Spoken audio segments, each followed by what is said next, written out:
said just before the break that the overwhelming body of evidence, all of it, confirms and corroborates the reliability, trustworthiness, and credibility of the FFM's fact-finding reports. And this includes the witness statements obtained by the IIMM.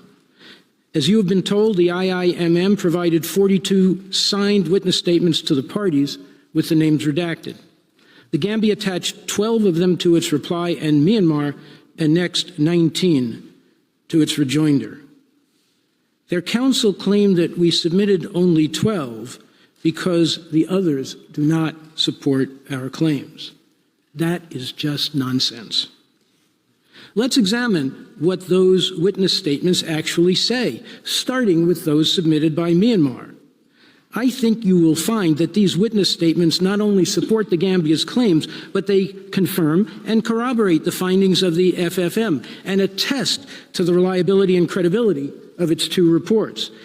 You will find excerpts from 9 of Myanmar's IIMM witness statements at tab 17 of your folders. I will show you some of them. First is witness P1235, a man from Chutpin, one of the 3 villages where we have shown that the particular circumstances establish Myanmar's genocidal intent. He describes the scene when the Tatmadaw first arrived at the village on 17 August. I'm sorry, I think that is an error. It's 27 August, 2017. After the Azan for Zohor prayer time, soldiers, police, Rakhine people, everyone started coming in the village. I came out of the tea stall and looked toward my house. I could see hundreds of soldiers coming in from the north side of the village, running like a big herd of cows toward us. It looked like darkness was coming. They were all wearing the same color, the regular scarves around their neck, red color, with rifles in their hands. Some had helmets, some had hats. I took shelter inside someone's house with approximately 60 other people. Military personnel surrounded us and started shouting, "You," an epithet which I put only in a footnote. I would not speak the word in this court. "You, epithet Bengali, come out." Not the women, only the men come out.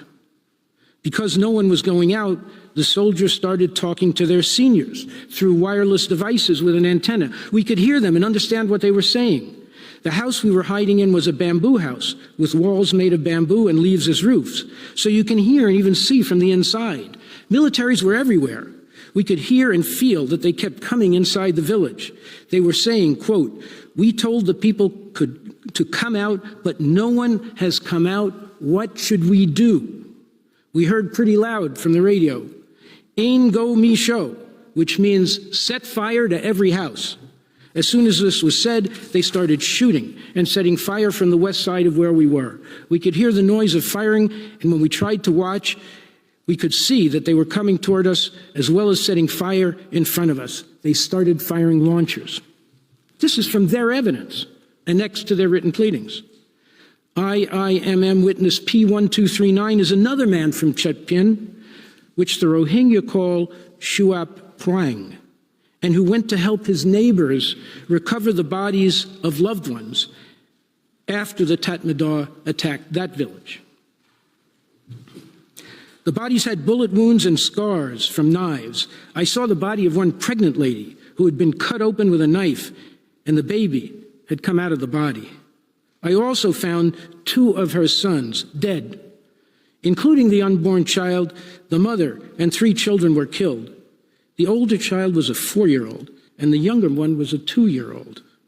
Then there was the one who came out of the womb. They were sprayed with bullets. The same witness described what happened to the women of the village of Chutpin. The harassing and rape of women happened when they started burning the settlement of people from Sofarang and during the attack on Shuaprang, that's Chutpin. Women didn't tell me this directly, but they told other women, and that's how I found out. Even if houses were burned and people were injured, Rohingya people would have stayed. But when the women started talking about this rape and mistreatment, that was the thing that made the community decide to leave our homeland. These women would not make something like this up. No one would want such dishonor. This, too, is their evidence. And so is this, from witness P1622, a man from Indin, who described events when the Tatmadaw arrived on 29 August 2017, a time when there was no claimed ARSA attack or presence, and the soldiers began shooting indiscriminately. I was at home and the situation was terrible. When things were in motion, I felt like it was the judgment day. I was so terrified I didn't even notice where my wife or children were. When I remember those days, I lose control. They treated us like ants. We walk on them without even realizing. We don't care about their lives if they die. They were treating us like ants, killing us like ants, like animals, as if we are not human. The same witness described this scene. The militaries and the Rakhine started mistreating the women. They teared their clothes off and burned them. The girls were completely naked. They started grabbing them by the breasts, pulling them by the hair, pushing them to the ground, and kicking them badly. They took whatever they had on them. They did not rape them. They called the girls Ma'ailu. The English version of this epithet is in a footnote. I won't speak the word. I will skip paragraph 42 in the interest of time, but it is testimony from IIMM witness P147, a woman from Gujar Pin, which is in the record and available to you, another of the witness statements put into the record by Myanmar. IIMM witness P2892 is a woman from Maung Nu, another of the villages we addressed in detail in the first round. Because our time is limited, I will end with this one. But I could go on reading from all of Myanmar's 19 IIMM witness statements, not to mention the 12 submitted by the Gambia. This woman states, soldiers came quickly to take my two sons, who were about 9 and 12 years old respectively at the time. The soldiers also grabbed my sister's 3-year-old child from someone's arms, and threw the child onto the muddy ground. My sons were holding on to me tightly, screaming and kissing me on the cheeks. The soldiers then snatched them away, taking the scarf off my head and using it to bind the hands of my son behind his back. I last saw my two sons when they were made to lie face down on the ground in a row with the other men, 12 and 9 years old. The soldiers led us women away towards another house, and I never saw my two sons again. Mr. President, it is worth re-emphasizing that these are excerpts from the witness statements introduced by Myanmar. It is their evidence. Of course, we invite you to read all 31 statements in their entirety. We are confident you will find that this IIMM evidence fully supports, confirms, and corroborates the findings of the FFM and provides further justification for treating those findings as trustworthy, reliable, credible, and conclusive. So too for the IIMM's analytical report on the destruction, dispossession of Rohingya land and property during the 2017 clearance operations. Myanmar made considerable effort to keep this document out of the record, and we can understand why. But as a readily available public document, they had no basis for excluding it. You will find it at tab 7. At paragraph 6 of this report, the mechanism provides its analysis of 7 Rohingya villages. The mechanism selected these locations because they demonstrate a systematic pattern whereby villages and farmland were destroyed and razed between late 2017 and early 2018 and were rapidly supplanted by BUP battalion bases. Remember, they told you in their first round that the clearance operations only lasted a few days. According to the FFM and the IIMM, these clearance operations in 2017 and 2018 lasted for months. In his affidavit, Assistant Secretary General Kumjin attests that the mechanism, quote, has collected 111 witness statements which have information broadly relevant to the 2016 or 2017 clearance operations and or the broader situation in Rakhine State or relevant structures of the Myanmar military and other security forces. Of these, he states, quote, 97 statements have been of Rohingya witnesses. The complete affidavit of Mr. Kumjin is at tab 18. Last month, Mr. Staker showed you this excerpt from Mr. Kumjin's affidavit in respect of the 12 IIMM witness statements submitted by the Gambia, and we thank him for doing so. While these represent a small portion, that is, the 12 witness statements submitted by the Gambia from the IIMM, while these represent a small proportion of the mechanism's relevant evidence and a small proportion of the evidence that the mechanism has shared with both parties to these proceedings, I am satisfied that they are broadly consistent and representative of the mechanism's other evidence from witnesses and other sources pertaining to the incidents. Mr. Staker's response was to attack all the evidence from the IIMM, including the 19 witness statements that his own client submitted, on the grounds that the Assistant Secretary General is biased in favor of the Gambia. In support of this unfortunate and unbecoming assertion, which I invite him to retract, he pointed to the affidavit itself, which he claimed was submitted in support of the Gambia. This is another misleading statement. As the court will recall, the Gambia included Mr. Kumjin on its witness list so that he could inform the court about the work of the IIMM. The court required an affidavit from him in case he were to testify. Mr. Kumjin complied. But then the Office of Legal Affairs decided that he should not testify to avoid any doubt about his impartiality. Mr. President, there is no reason to question Mr. Kumjin's independence or his integrity. His background and his experience is described in his affidavit, which is in the record and is included in our judge's folder. I will skip the paragraph in which I go through that in the interest of time.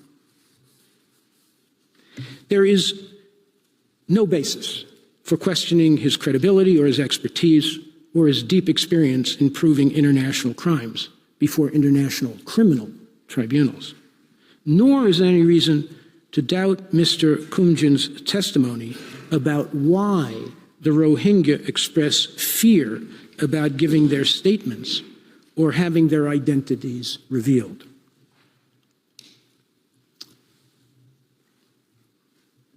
Show that?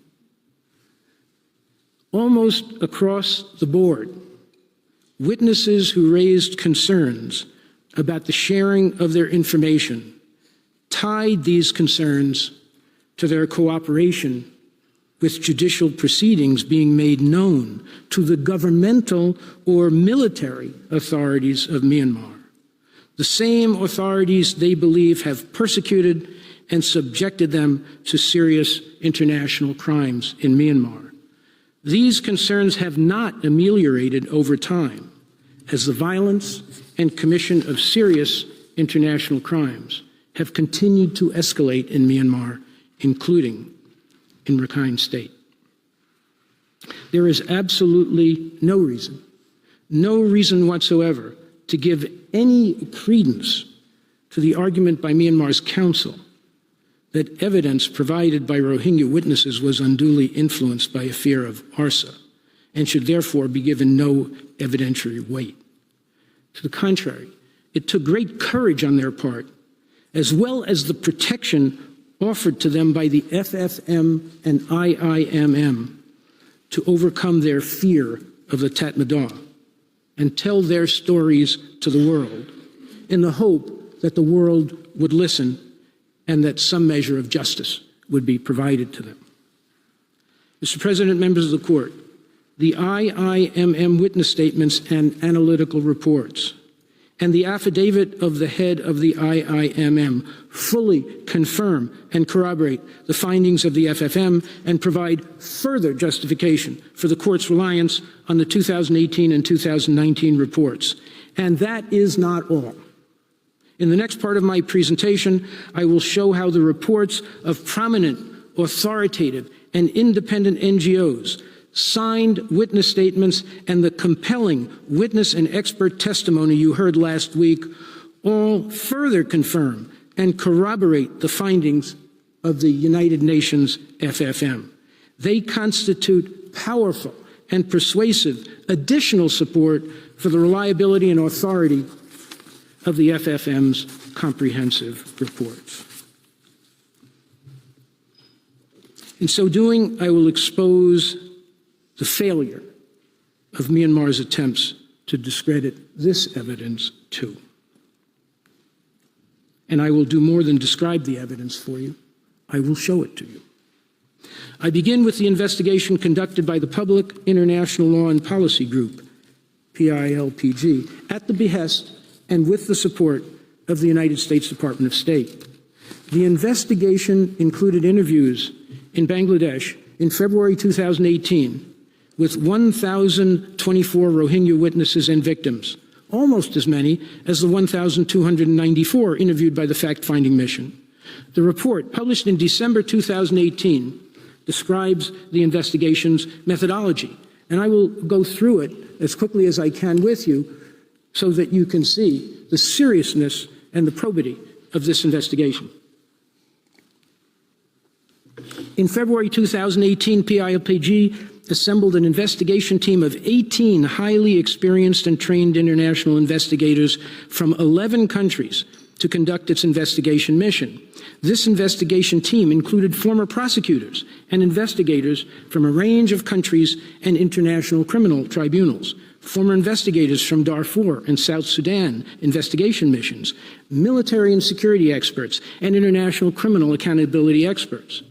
Drawing from previous large-scale missions that investigated violence and crimes in Darfur and South Sudan, PILPG designed an investigation mission focused on systematically collecting first-hand accounts from a random and representative sample of refugees living in camps in Bangladesh. From March to April 2018, PILPG's investigators collected 1,024 interviews from Rohingya refugees in 34 refugee camps in eastern Bangladesh. According to the report, the methodology of the investigation included 7 key elements: the assembly of a highly experienced team of international investigators and trained interpreters to conduct the mission, the random selection of respondents throughout all the refugee camps and settlement areas, interviewing only persons above the age of 18, interviewing only respondents who had fled Myanmar since October 2016, collecting only first-hand accounts of human rights violations suffered or witnessed,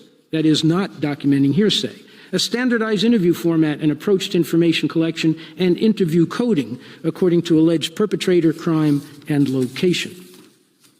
The qualifications of the investigators and the sophisticated methodology employed gave assurances of the PILPG's independence, competence, and reliability. The investigation led to the following conclusions. The unanimous finding of all 18 investigators who took part in the mission was that the major attacks on the Rohingya, leading directly to their displacement, involved a premeditated and well-coordinated operation. The mass killings and accompanying brutality, including against children, women, pregnant women, the elderly, and those crossing the border to Bangladesh, further suggests, however, that at least in the minds of some perpetrators, the goal was not only to expel, but also to exterminate the Rohingya.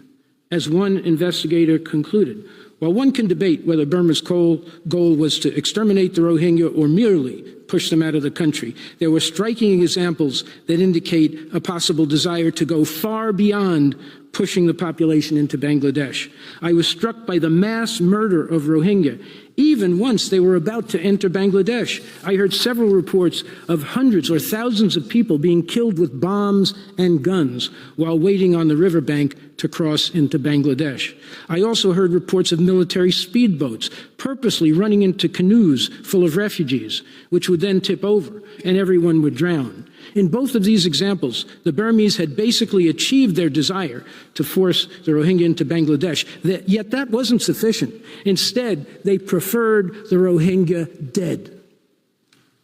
As Mr. Suleiman told you, the PILPG report considered whether the clearance operations could have been an authentic counterinsurgency response. The pretense of a clearing operation to protect the state from a Rohingya terrorist insurgency threat rings hollow in the face of so much of this data. The U.S. State Department published its own analysis of the evidence collected by the PILPG. It illustrated this in a series of charts, two of which I will display for you. On this one, you will see the percentage of respondents who reported specific destructive acts. 82% reported witnessing hut and village destruction. The same percentage reported witnessing killing. You will see that 51% reported witnessing sexual violence. The second chart is a map showing rape and gang rape witnessed across northern Rakhine State during the clearance operations and who the perpetrators were. As you can see, rape and gang rape were perpetrated across a broad geographic region, almost the entirety of northern Rakhine State. The vertical bar on the left shows that 81% of these rapes and gang rapes were perpetrated by the Tatmadaw, and almost all the rest by other Myanmar security forces. This is a partial response to a question from Judge Charlesworth about the locations where sexual violence occurred. A fuller response will be given by Mr. Lowenstein. The next investigation was conducted jointly by the United States Holocaust Memorial Museum and Fortify Rights. Referring to the clearance operations in October 2016 and August 2017, the report states that investigators traveled to Rakhine State. That is, they went into Myanmar and areas along the Bangladesh-Myanmar border before and during both rounds of military-led attacks on civilians.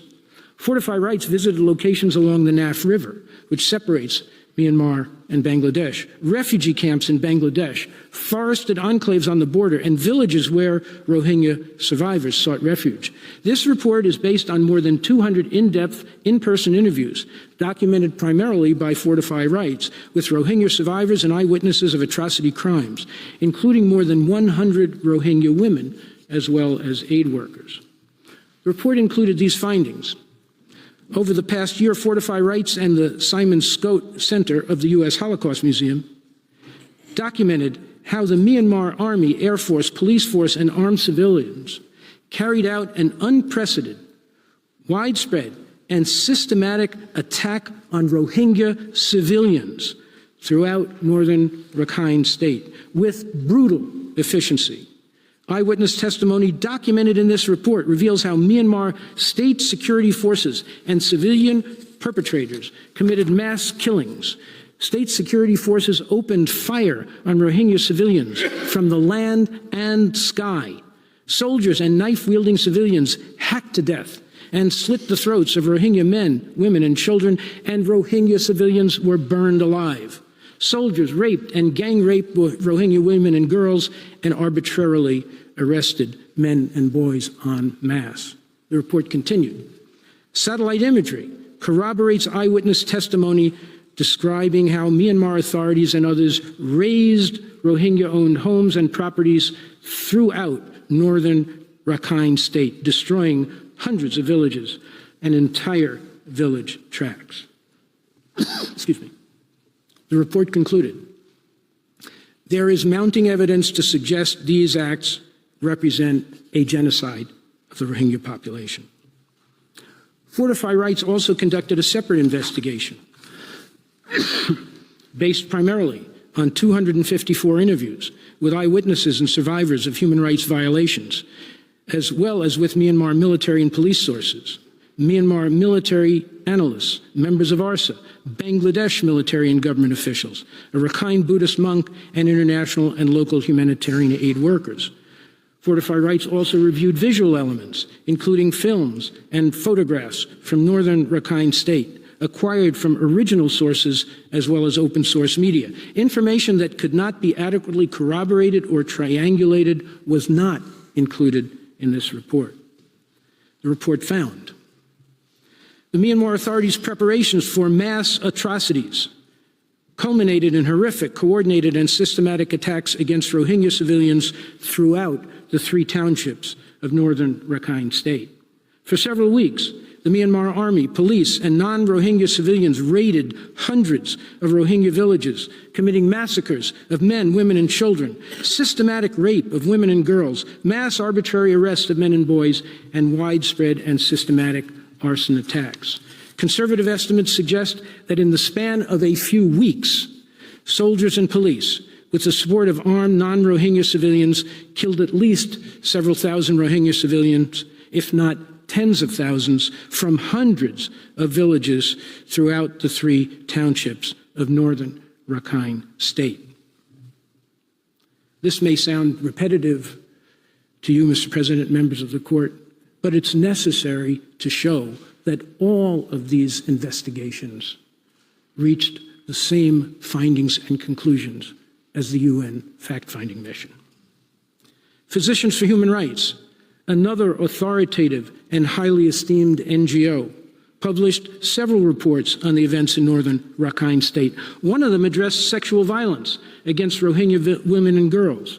For this study, Physicians for Human Rights, PHR, conducted one-on-one, semi-structured interviews with 26 healthcare workers working for a variety of humanitarian organizations who provided direct services to Rohingya refugees in Bangladesh for some period between August 2017 and August 2020.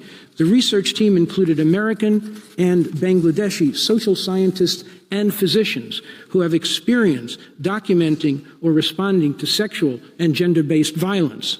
The study concluded sexual violence against the Rohingya in Myanmar was widespread and followed common patterns, according to accounts by healthcare workers who cared for the Rohingya refugees who fled to Bangladesh following the violence in Myanmar in 2017. These health professionals' narratives help corroborate and attest to patterns of perpetration of sexual violence by members of the Myanmar military and those in uniform, consistent with many other reports. Another report by Physicians for Human Rights was based on 3 field investigations in various refugee camps in Bangladesh, involving witness interviews and examination of forensic evidence. The report focused on Chutpin, one of the particular villages we have highlighted, where genocide occurred. As stated in PHR's conclusion, this report focuses on the events that occurred in the village of Chutpin as an example of what happened in dozens of villages in Rakhine State. The Rohingya villagers faced a host of human rights violations, including killings, detentions, and disappearances, physical assault involving beatings, stabbings, and mutilations, rape and other forms of sexual violence, and forced displacement in the form of looting and burning of homes. The next report is by the UN High Commissioner for Human Rights. The interview team gathered testimony in Bangladesh from 220 persons who had fled northern Rakhine State in the aftermath of the 2016 clearance operations, as well as audiovisual material and satellite imagery from UNICEF. The High Commissioner concluded, the testimonies gathered by the team, the killing of babies, toddlers, children, women, and elderly, opening fire at people fleeing, burning of entire villages, massive detention, massive and systematic rape and sexual violence, deliberate destruction of food and sources of food, speak volumes of the apparent disregard by Tatmadaw and BGP officers that operate in the lockdown zone for international human rights law. In particular, the total disdain for the right to life of Rohingyas. Mr. President, I could show you at least 40 more reports from reputable, independent UN and NGO sources that support the Gambia's claims of genocide. They are all part of the evidence in this case. I refer you in particular to the reports of the UN Special Rapporteur, Amnesty International, Human Rights Watch, and Save the Children, cited in footnote. But perhaps of particular interest and worth showing you here are the reports cited and relied on by Myanmar in its oral and written pleadings. As Judge Cleveland has pointed out, Myanmar cites these third-party reports in support of its own case, while claiming that the reports relied on by the Gambia, including from the very same sources, are entitled to no evidentiary weight. Here are some examples from the reports on which they rely. Again, please keep in mind that these excerpts are from their own evidence.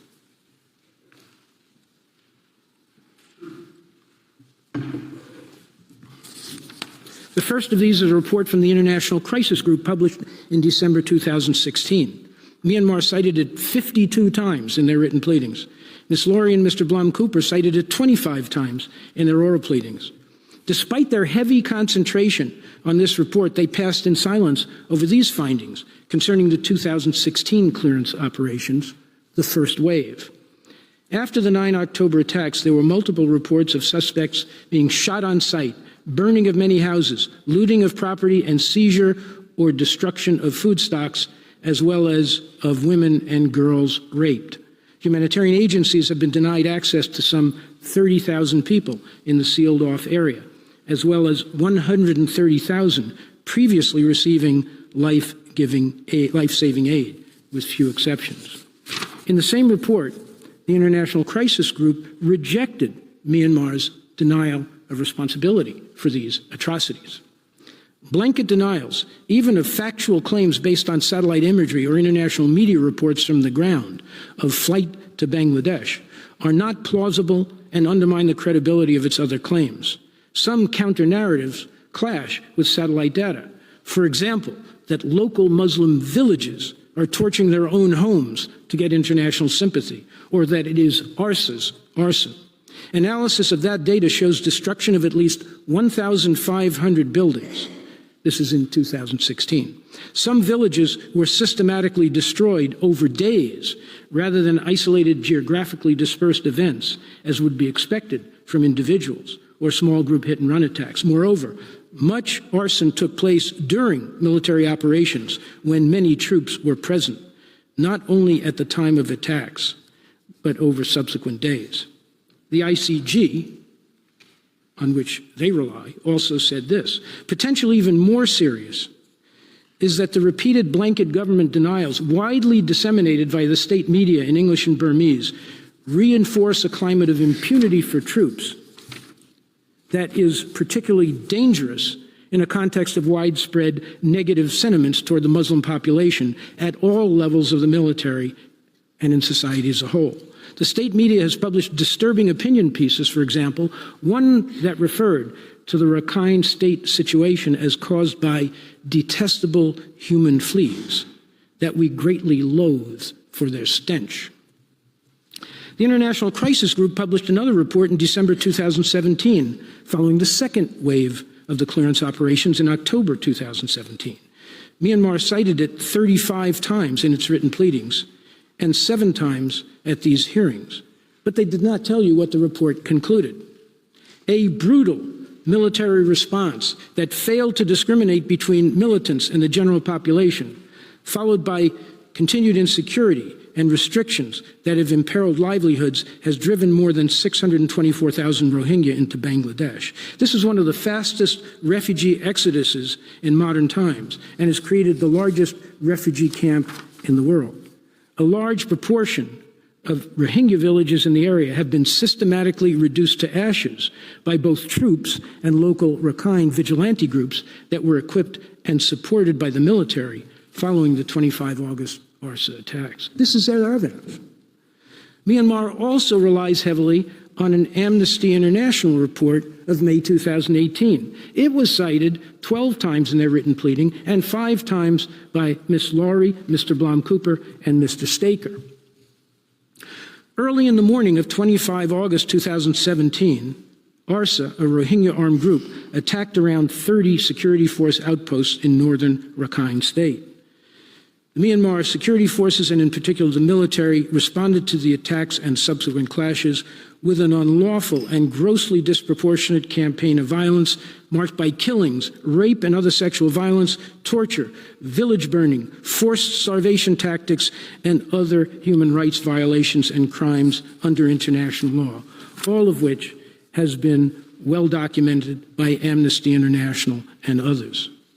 For Amnesty International, the military attacks, quote, targeted the entire Rohingya population and were, quote, both widespread and systematic. Mr. President, each of these investigations by PILPG and the U.S. Department of State, by Fortify Rights and the U.S. Holocaust Memorial Museum, by Physicians for Human Rights, by the United Nations Office of the High Commissioner for Human Rights, and by Myanmar's own sources, the International Crisis Group and Amnesty International, by many other equally independent and authoritative international and non-governmental organizations, have made similar findings and reached the same conclusions. This is not by accident or coincidence. It is the result of highly professional fact-finding investigations by the most experienced, reputable, and credible investigative bodies.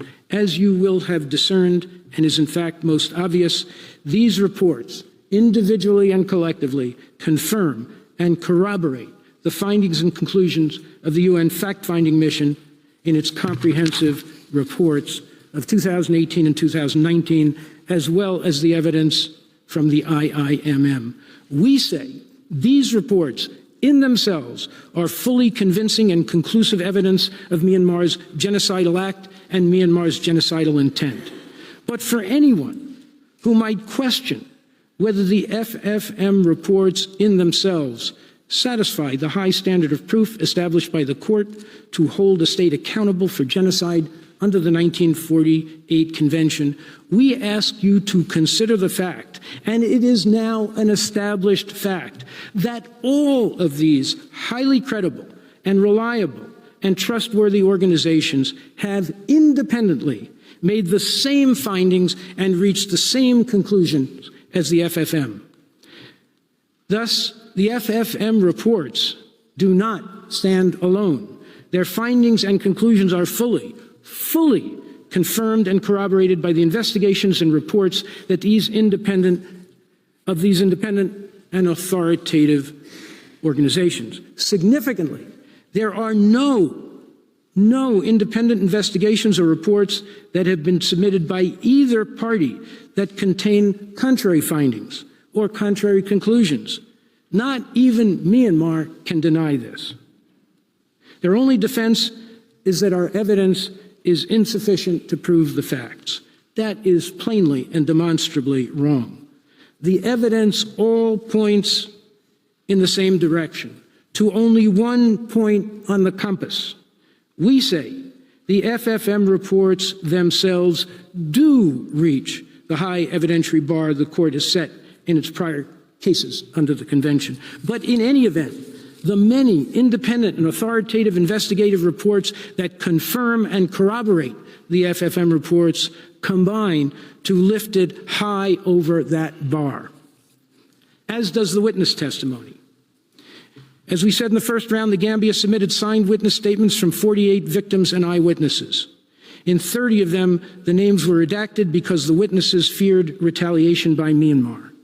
We submit that these are all fully credible, first-hand accounts of the widespread atrocities committed by the Tatmadaw against innocent civilians who were targeted because they were Rohingya. In the limited time available, I would have liked to show you the testimony of 4 of these witnesses, including some who had the courage to reveal their names. Their testimonies are consistent with those of all 48 witnesses and with the findings and conclusions of all the investigative reports you have received, including, above all, the 2 comprehensive reports by the UN fact-finding mission. Because time is limited, and I want to answer the questions posed by Judge Tomka and Judge Cleveland. I will give you their names and the references to the record. Rushan Ali, a teacher from Minji, another of particular villages we have brought to your attention, recounted the scene on the riverbank in which hundreds of Rohingya were trapped while trying to flee the mass murder that the Tatmadaw were perpetrating. He saw the murder of these helpless people trapped on the riverbank, including children. The citation will be in the record. Another witness from Minji gave further testimony about the killing of Rohingyas on the riverbank, attempting to flee to safety across the river. They were firing very much, shooting at everyone. In about 3 minutes, everyone had fell down. Some appeared to have been hit by 5 bullets. I estimated that there were about 700 to 800 people who were killed at that time on the beach. He saw about 10 to 12 children between 3 and 4 years old, barely walking, wandering around the beach. I saw them kicking the children, and after they had fell down, the military killed them by hitting them very violently with knives in their belly or by slitting their throats.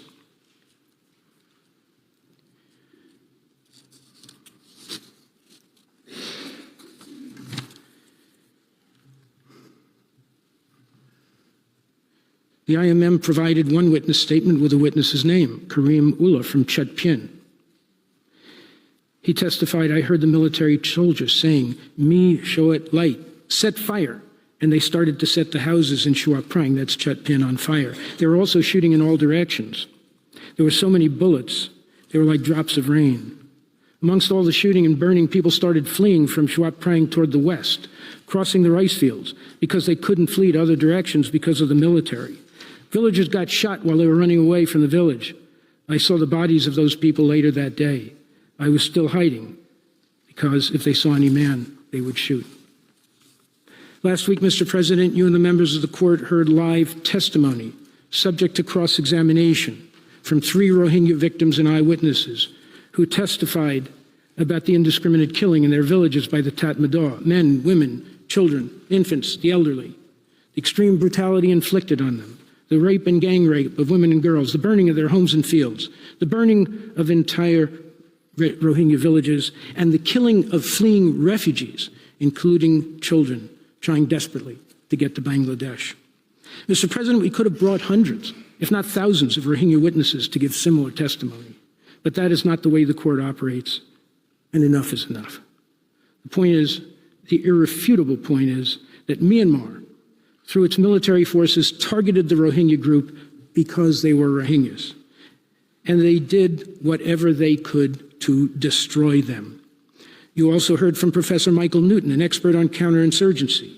As you will certainly recall, he testified that the Tatmadaw violated every principle of counterinsurgency, including their own rules of engagement, systematically, in a widespread modus operandi consisting of attacking and killing Rohingya civilians indiscriminately, and the rest. He testified this can only be explained by a pre-planned operation that targeted Rohingya civilians with the intention of destroying them as a group. Myanmar, as Professor Sands has told you, has not offered any expert testimony in rebuttal. Mr. Suleiman will speak more about this in the afternoon session and demonstrate again that Myanmar's actions against the Rohingya civilian population cannot possibly be considered counterterrorism as they claim. Professor Sands and I will return tomorrow to demonstrate that Myanmar's actions manifestly reflect an intention to destroy the Rohingya as a group, in whole or in part, and that this is the only reasonable inference, the only reasonable conclusion that can be drawn from the evidence, the totality of the evidence.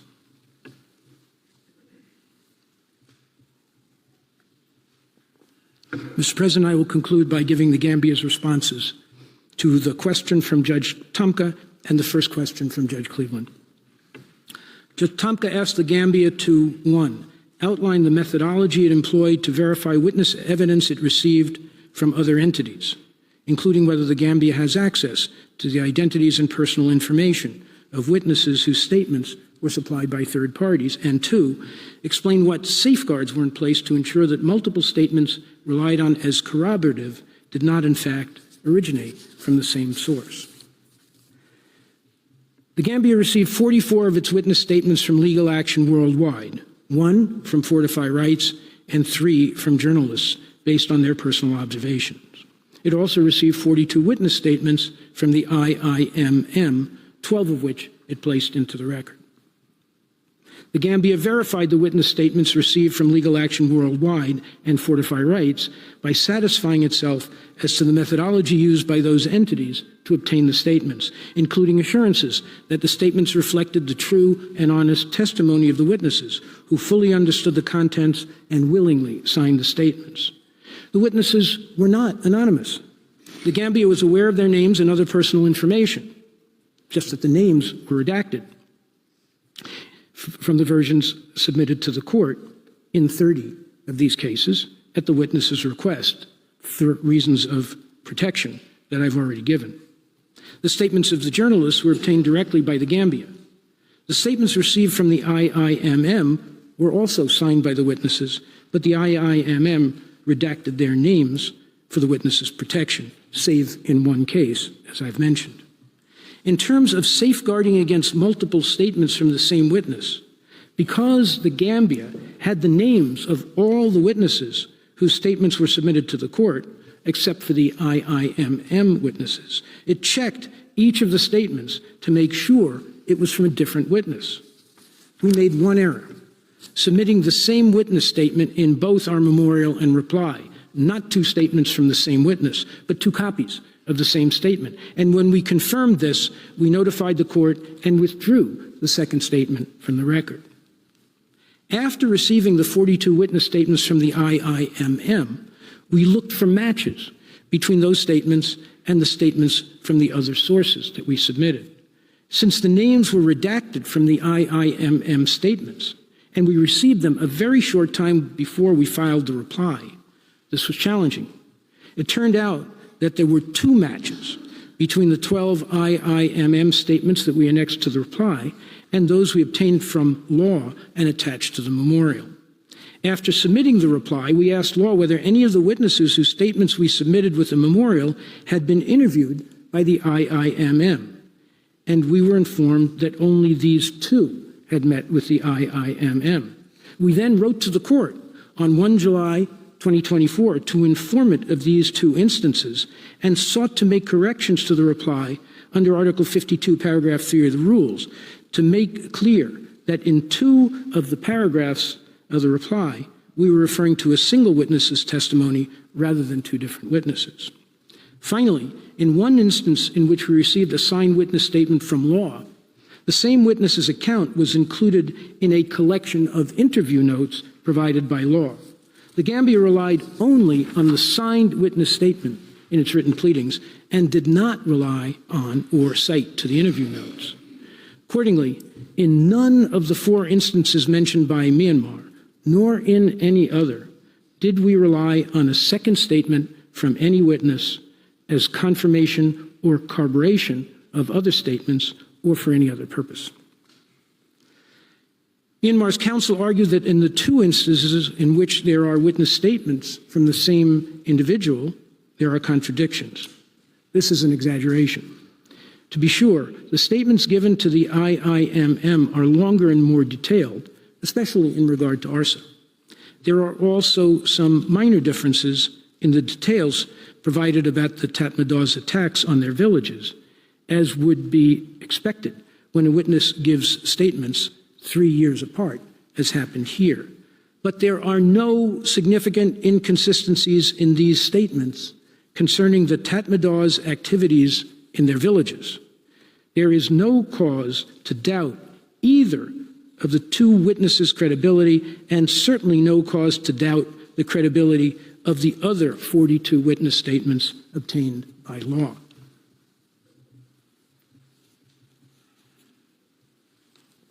Mr. President, I turn to Judge Cleveland's first question which was addressed primarily to Myanmar, but both parties were invited to respond.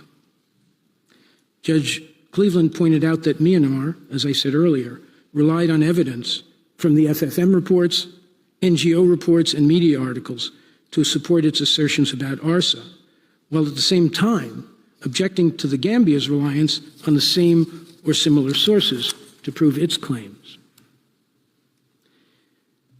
In the Gambia's view, this is indeed a glaring contradiction, if not an exercise in hypocrisy. And this undermines Myanmar's objection to the credibility and weight of the evidence relied on by the Gambia from the same sources, especially the FFM and NGO reports. However, in addition to these independent sources of evidence, Myanmar relies and places its primary and almost all of its reliance on matters pertaining to ARSA on the Tatmadaws' own reports of alleged engagements with ARSA. It relies on these reports almost entirely for the alleged locations of ARSA attacks, which it numbers at figures much, much higher than reported by the FFM. The number of ARSA combatants, the weapons used, the number of terrorists killed, all dependent on the Tatmadaws' own internal reports. In its oral pleadings, it relied almost exclusively on these internal Tatmadaw reports. During Mr. Blum Cooper's discussion of 7 Rohingya villages that we highlighted in the first round, citing these Tatmadaw reports 34 times. And Ms. Laurie's speech on the 46 other Rohingya villages cited these Tatmadaw reports and relied on them almost entirely 35 times. They also relied repeatedly on self-serving statements by the Myanmar government and articles from the government-controlled media. In the first place, none of these sources can be regarded as independent. They are statements by a party made in its own interest. In the second place, as Professor Newton explained, military engagement reports are notoriously unreliable and self-serving, not only in Myanmar, but around the world. Field officers do not report their war crimes or other violations of the rules of engagement, and superior officers don't want to hear about them. Sizes of the attacking force, numbers of them killed, are also notoriously unreliable, as is whether engagement with the enemy actually took place. Professor Newton testified that this notorious unreliability is attributable to the reporting officer's self-interest in inflating his unit's achievements by inflating the number of attackers, the weapons they carried, and the number killed. As examples, he cited the horrific attack by U.S. Marines on civilians at Haditha in Iraq, and the infamous and grossly inflated body counts reported by U.S. forces during the Vietnam War. We therefore urge the court to treat any evidence presented by Myanmar that is sourced in the Tatmadaws' own reports or in witness statements taken from its own officers or in the accounts provided by Myanmar's state-controlled media with extreme caution if it decides to treat with them at all. Thank you, Mr. President, members of the court. This completes my presentation. I am deeply, deeply grateful for your kind courtesy and patient attention to this long presentation. And this concludes the Gambia's submissions for this morning's session. I thank Mr. Reichler, whose statement brings this sitting to a close. The oral proceedings in the case will resume this afternoon at 3 p.m., when the Gambia will continue its second round of oral argument. The sitting is closed.